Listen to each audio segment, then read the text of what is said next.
Book 5 Chapter 4 Episode 12. Procuring Food. It was the second day of training at the Poison Bug Plains. We took turns instructing the students, so we had free time until our turn came around. I had already secured shelter, so the next step was to acquire food and water. To collect them, I carried a leather bag and gloves with me. "See you later," I told Roche before I left. "Careful out there." I walked a short way to some nearby woods. I guessed that it was in order to teach the students about the importance of doing research before a mission. But prior knowledge had a significant effect on the difficulty of camping in this territory. The pamphlet I had bought had everything from general tips on what to watch out for to the locations of rivers and edible plants. Anyone who memorized the contents of that pamphlet could most likely survive out here whether they were used to camping or not. I walked along the road until I got the feeling that I was being watched. I looked around until I found a student. They didn't seem to need anything from me, it was more that I just happened to enter their field of vision.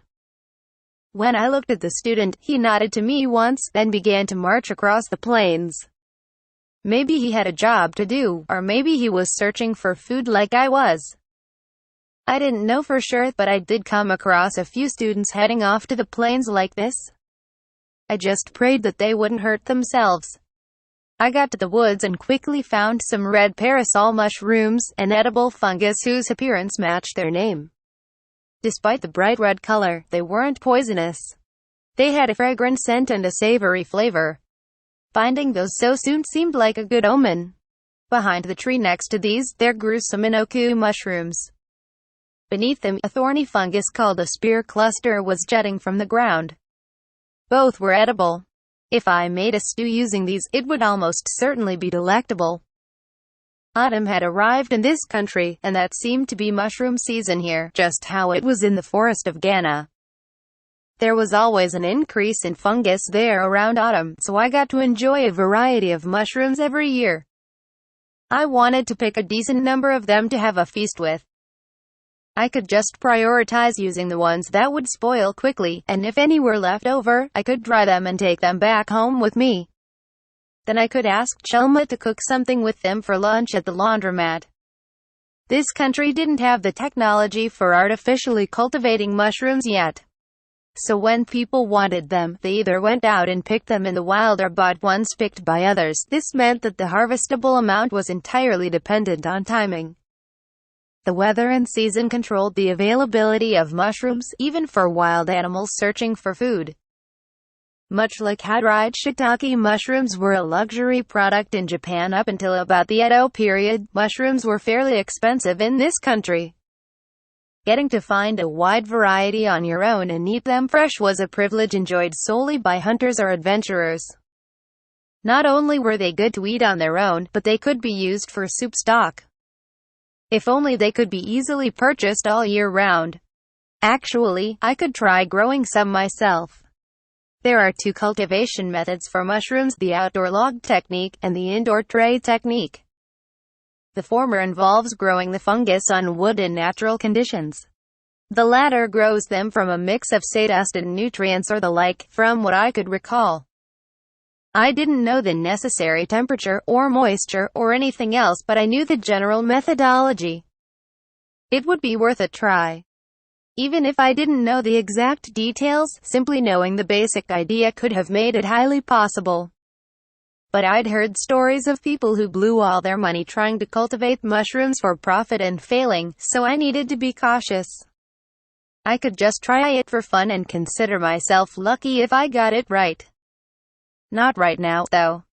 Finding food was the top priority. Anything here? What about over there? Nothing. How about there? Can't find a thing. I heard children's voices through the trees.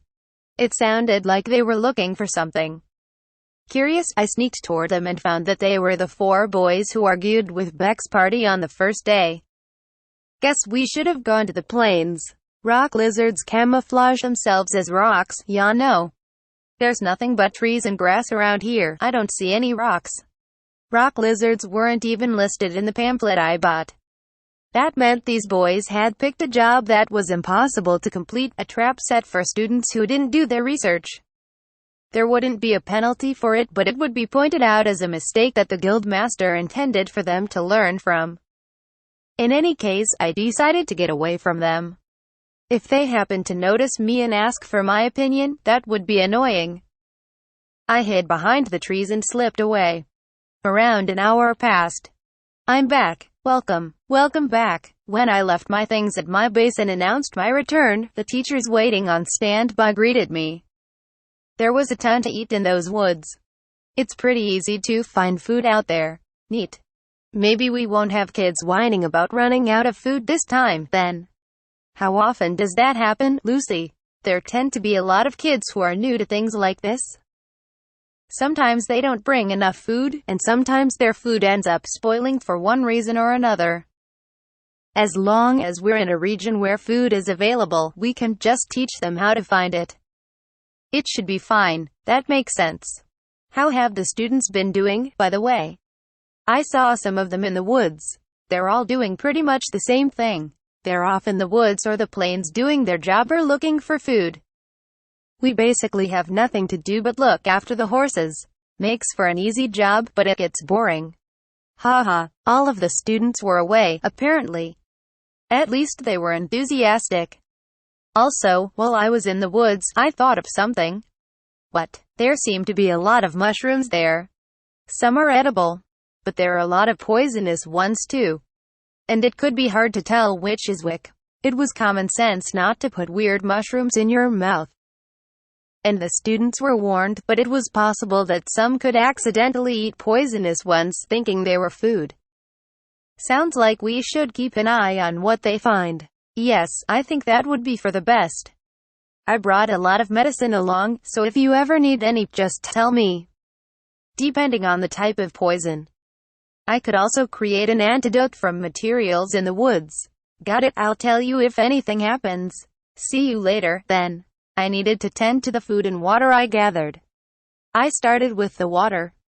There was a river in the woods just as the pamphlet said, so it wasn't difficult to find, but the quality of that water was a problem. It wasn't especially clean, so I wanted to filter it. Outside my fumigated shelter, I gathered some dirt.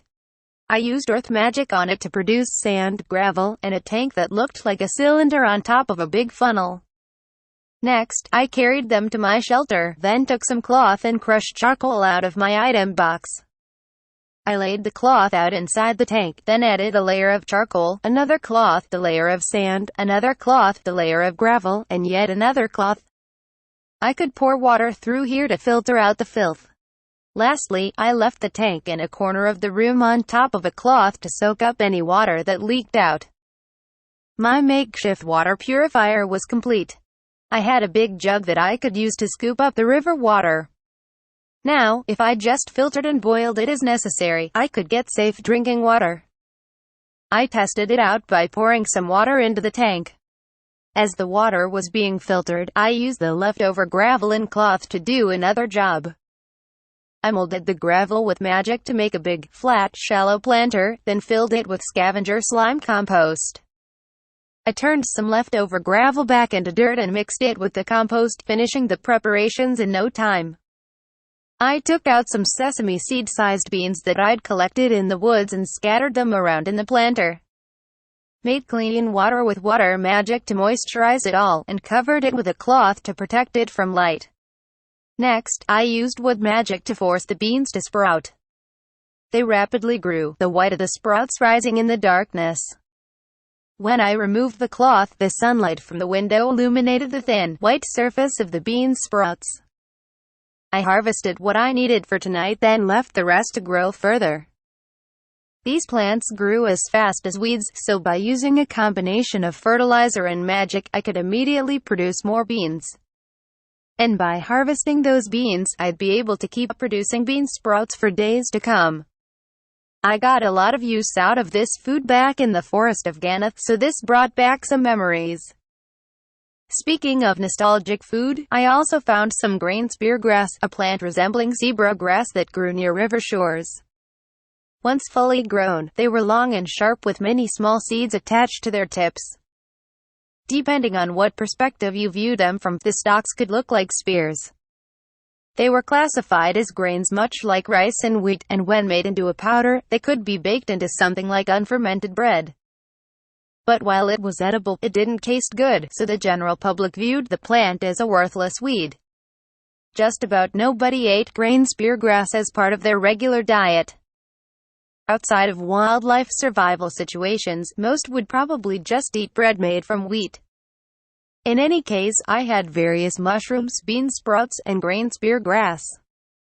I picked an assortment of other plants as well, including some that could be preserved or used as seasoning. It looked like I would be safe tonight when it came to food.